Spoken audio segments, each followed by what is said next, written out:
Les noms des 62 Kenyans tués par la police lors des manifestations de juin 2024, cités en hommage devant les autorités religieuses, la société civile et des politiciens d'opposition. À la veille d'une marche blanche organisée dans la capitale, ils craignent une nouvelle répression. Nous avons peur et ne voulons pas perdre plus de Kenyans. Nous-mêmes, qui sommes habitués à descendre dans la rue, avons peur. Nous voulons protéger nos vies, elles sont sacrées. Mais notre pays l'est aussi. Et si nous ne protégeons pas nos acquis démocratiques pour lesquels nous nous sommes battus, ils finiront par disparaître.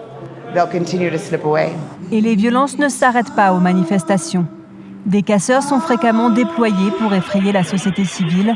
Ici, ils s'en prennent à la Commission des droits de l'homme en 2025.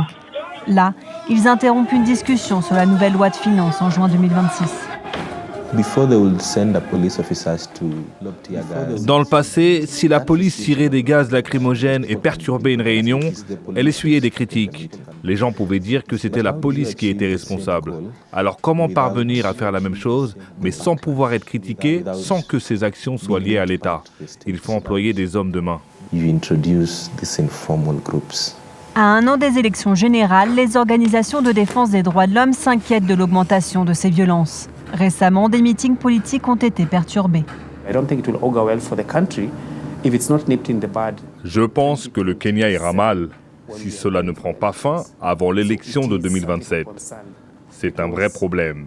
Cela peut affecter le droit des citoyens à voter démocratiquement. Cela affecte également leur droit à manifester. Interrogé à ce sujet, le ministre de l'Intérieur kényan a assuré que la police faisait son possible, mais ne pourrait empêcher les casseurs de descendre dans la rue.